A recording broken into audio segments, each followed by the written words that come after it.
thing I'm going to do is to go through what the process is that we're beginning. And I have prepared a memorandum which you all have a copy of. I don't expect that you've read it, and you certainly may have questions after tonight, and I'll be happy to answer questions at any point. Basically, what we're doing here today really began in 2008.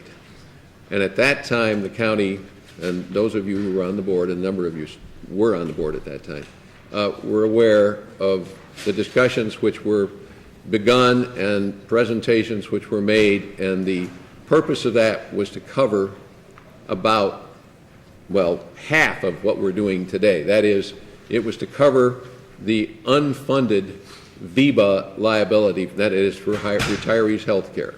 And we went through a considerable process at that time to plan, which is what we were planning to do, issue something called certificates of participation, which we couldn't do because the economic meltdown occurred about a month before we were planning to issue them, and there was nobody who could buy them by the time we got ready.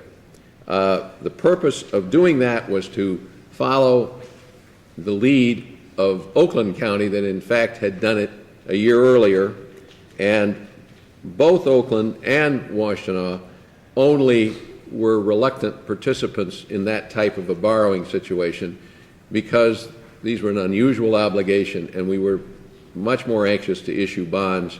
Our firm, in fact, had prepared the legislation which was introduced, supported not only by your county and Oakland County and a lot of other counties and cities across the state, and actually passed the legislature, but was vetoed. And because of that, there was no other alternative except to use the other system. The purpose of doing that was to close your plan, your VEBA plan, to new hires at that time, and to go ahead and fully fund the VEBA with a borrowing. And that was actually approved, and it was analyzed considerably.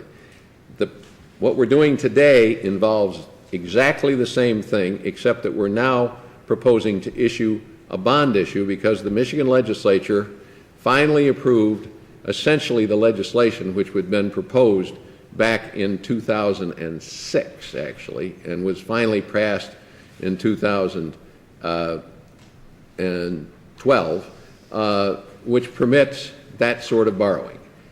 It also permits, and the other borrowing at that time we had, and the other legislation wouldn't have permitted this, a borrowing to fully fund that part of a pension fund that isn't fully funded, provided the fund has been closed.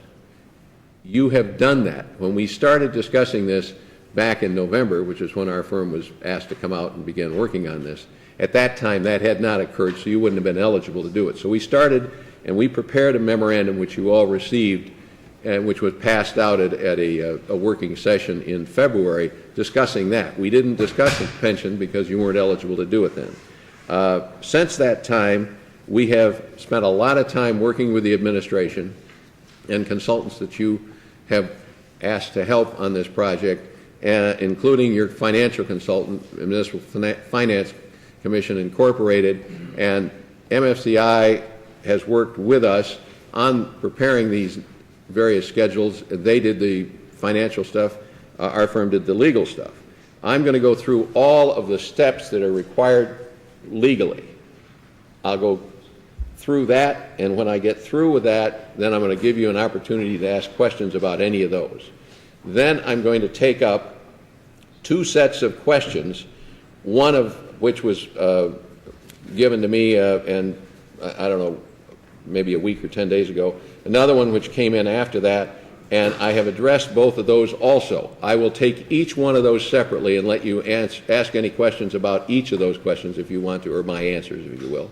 And then at that point, I'll be complete, and you can finish with any questions you have for me. And at that point, then, I'm going to turn it over to Meredith Shanley, who's the president of Municipal Financial Consultants Incorporated, and she will go through the financial report which she has prepared and which you have, and we'll answer questions on that. And there are some other specific financial questions which were asked as well, and she will respond to those. And I'm sure she'd be glad to do the same kind of thing.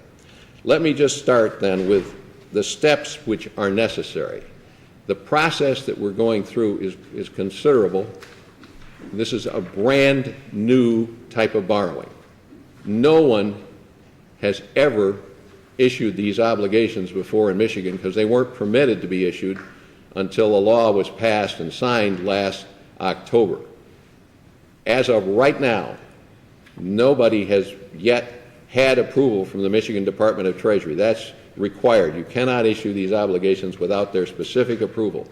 All other bond issues in Michigan can be issued without the prior approval of the Michigan Department of Treasury as long as you're qualified.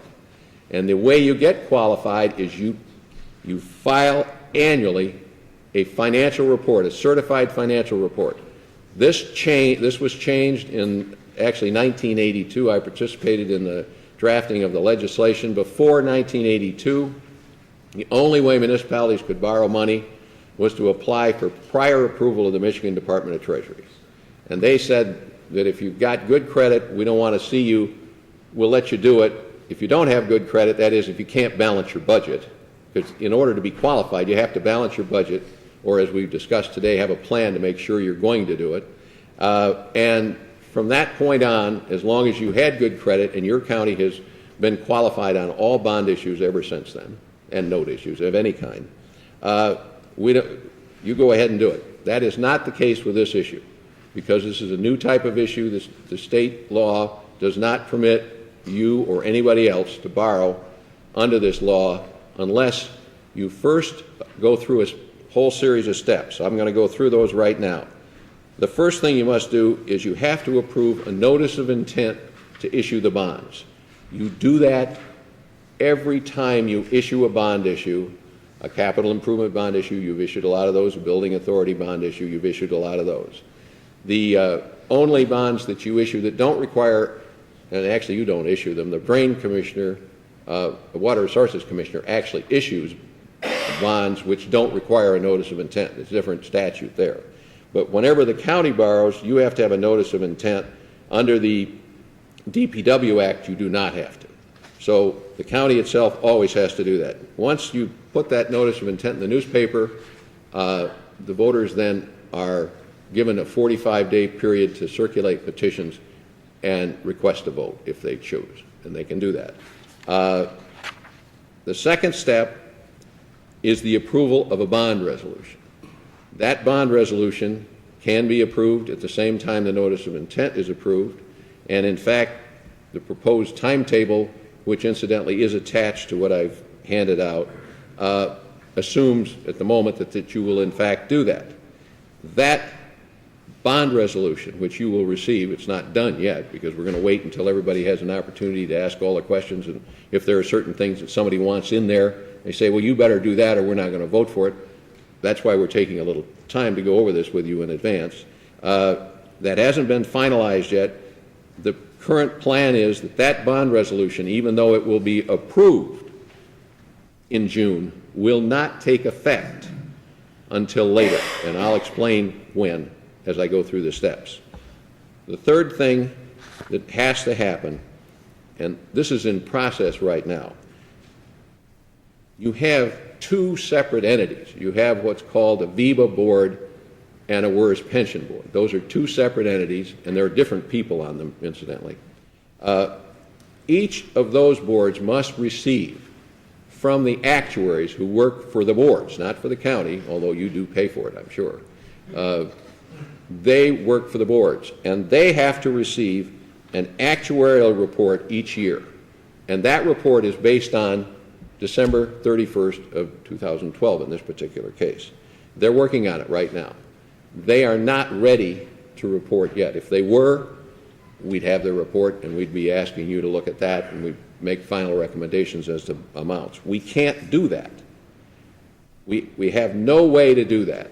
So what we have to do is, and we have done this working with administration, we have made calculations based on everything that we've heard from the administration and from your financial consultant as to the maximum amount that you would have to borrow. And you have received information on that, and at that, a maximum amount will be put in the notice of intent. We don't know that you will borrow that much. We have no way of knowing that, and we won't until we get these actuarial reports in. These reports will come in June. They're on your schedule as well. They then have to be received by those two boards, and they then have to be approved by those two boards, and then, at that point, we will make a final judgment as to how much actually needs to be borrowed. We don't know. We believe that it will be no more than that maximum number, which we've already given you. That's a big number, and it's on purpose a big number, because we don't want to have to go back and put a new notice in the paper later. So that's the purpose of that. And that's also the reason the bond resolution doesn't take final effect until after we've received those reports. And then there's one other thing that has to be done. We cannot issue the bonds until your board approves a comprehensive financial plan which will be handling these obligations. And we have included in here a list of the various things that have to be included in that plan. It's included as an appendix to the information that you have attached. That appendix is attached as Appendix C, and that will be a detailed financial analysis of the current and future obligations of the county with respect to all of your retirement programs and all of the health care programs that you have for retirees. There will include what the estimated county obligations for all of these items would be without any borrowing, and what there would be if there is a borrowing. And there will be a comparison included, and at that point, then it will be certified by the county administrator and finance director, and it'll also include all of the things which you have done, and I know you know what you did because you went at considerable effort and special time to undertake to close the pension plan and also close the health care plan. Those are component parts of this comprehensive plan, and we couldn't adopt the plan without them. You couldn't. I mean, we couldn't even present them to you. So those have to be done. That particular thing will not occur until at least your meeting in July. It can't, because we won't have the information until the middle of June, actually more like the 20th, I think. So we can't do anything on that until then. Once that's all done, and in the meantime, in order to issue these bonds at all, you have to have a minimum credit rating in the AA category. Now, if you're not that familiar with bonds, I'll tell you what these credit ratings are. The best credit rating you can get is called a AAA. And this county uses both of the major credit rating agencies, Moody's and Standard & Poor's, who have been in business for a very, very long time. And you today have from both credit rating agency, you're not in the AAA category, there almost nobody is in there, but there are a few in Michigan, not many. But you have the next highest rating, which is the AA plus or AA, which is from Standard & Poor's, or the AA1, which is from Moody's. So you are in the top of the AA category today. Despite that fact, we have to, and we will be working with the county administration, and your financial consultant is responsible for doing this. We go along and assist in this. You have to have received from one, at least, of those two credit rating agencies a rating on the proposed bond issue, which hasn't even been finally approved, because it won't be until after that, that you will get at least in the AA category. Unless you get that, we cannot apply to the state for approval. It's not permitted. So we have to have that first. Once that's all done, then a detailed long-form application will have to be prepared, which is done by the financial advisor in cooperation with your administration, and we review it too as to all of the legal aspects, and that then gets submitted to the Michigan Department of Treasury. Now, the Michigan Department of Treasury does not regularly approve bond issues, as I've explained to you. They haven't been doing that since 1982. There is one application that has been received so far, and it's not yet approved, and it was submitted in late February.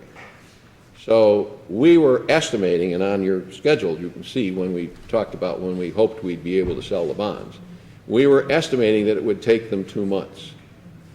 Well, it's taken them a little more than 2 months so far on that other issue, and we checked, at least your financial advisor checked within the last day or two, and it's not approved yet. Now we're only in the first week of May, so that may not be much more than 60 days, but we really don't know. And they were the first one, so maybe it takes a little longer. We have no idea. And they may have questions once the application is there, and we'll have to answer all those questions before we're going to get their approval. So until we go through all of those steps. Mr. X, I'm going to interrupt you very quickly, and we have a question from Commissioner Robbie. Sure.